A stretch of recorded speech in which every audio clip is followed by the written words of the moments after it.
Hi guys, welcome back to my YouTube channel and happy new year to you. I'm so happy we made it here again, all thanks to God. This year we're winning together, and that's a goal. That's a goal we're pursuing. It's not just a random new year resolution cliche. This year you're going to write a beautiful story. If you believe it, it's gonna happen. Today, I would like to speak to us about self-limitation. You see, as humans, generally, we tend to limit ourselves in a variety of ways. It could be because of our background, it could be because of our experiences in life. Sometimes it's often due to psychological, social, or cultural factors or beliefs. For one, I wouldn't say self-limiting thoughts don't come to me. It does occasionally, but as they come, I do not allow them to settle. I take steps that contradict them, and that's how I win. Peradventure, you're there and you're like, okay, I don't even know, am I self-limiting myself or I'm not? Well, here are key ways in which we tend to limit ourselves without even knowing. The very first one is self-doubt or fear of failure. The fear of making mistakes or not succeeding can prevent you from trying out new things. Maybe you failed before and you're so skeptical it's going to happen again. That can hold you back from pursuing your goals. Self-doubt can make you hesitant to take risks or take steps that is outside of your comfort zone. The other one is negative self-talk. This one, I think it happens to the best of us. You see, internalized negative beliefs such as, oh, I'm not good enough. Oh, I can't do this. Oh, this is too hard.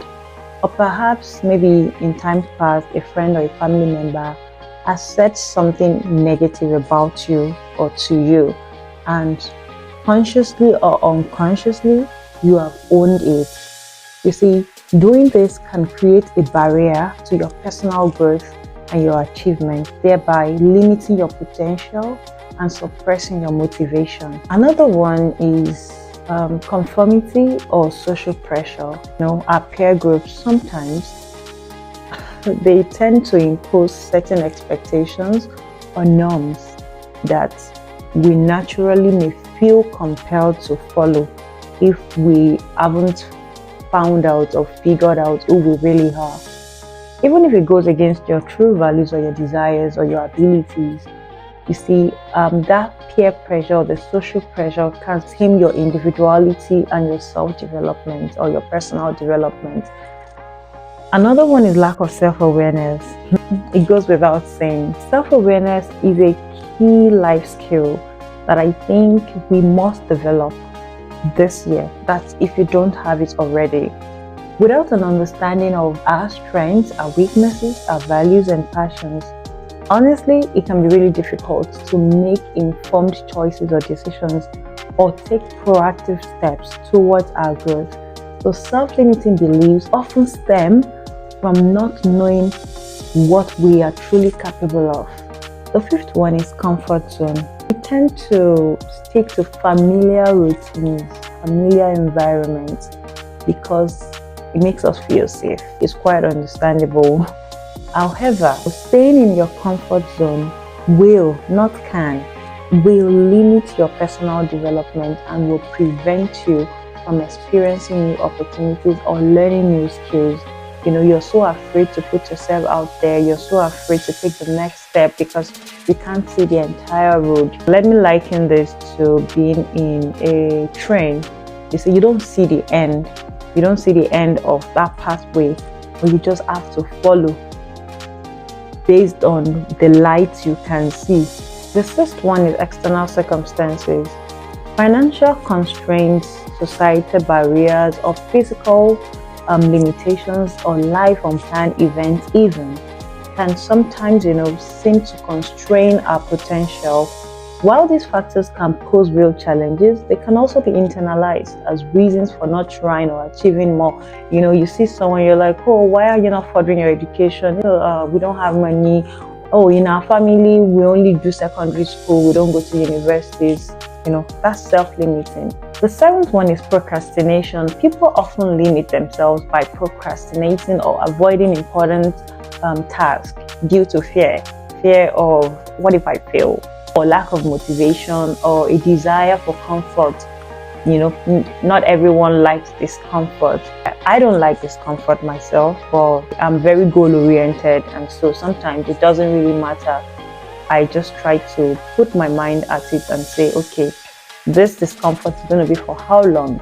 Okay, what is more important? Is it my comfort or the goal? And then, I then make the decision. You see, the procrastination I'm talking about can be likened to laziness or build a ground for laziness, and this can delay or prevent success or achievement. The eighth one is over-attachment to past experiences. This one is kind of like a traumatic event that has happened. You see, you're holding on to past failures. Maybe you failed before in the past, or something didn't work out the way you planned. So holding on to past experiences or trauma can influence how a person approaches life or future opportunities. People might limit themselves by believing that past experiences define their future possibilities. In my case, for instance, after I lost my parents as a teenager, I had two options: to wallow in self-pity or pursue new goals and redefine myself. Well, I chose the latter and I'm still doing that. The last one that I'll be talking about is lack of persistence. Many times when life throws us challenges or curveballs, giving up may come to mind, and you see, giving up too soon or not persevering through difficult challenges can prevent growth.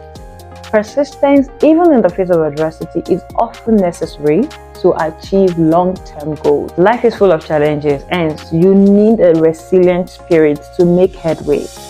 Giving up is not and should not be an option. Here are just my brief words to you to start the year, myself inclusive. You see, this year I would encourage you or admonish you to please not follow the crowd. Find the why of what you're doing so that you can be certain that you're not following the crowd. And on days that you don't feel like it, once you're able to answer the why, it keeps you going. Meanwhile, this just came to heart. You see, speaking of not limiting oneself is not the same as someone going into uncontrollable debt with no willingness to do the work of getting out of it. I mean, don't say because they said, oh, get out of your comfort zone, then you go and take a loan and you don't know how to get out of it, or you go and create a dream that you don't even know, you don't even have a plan how to achieve it.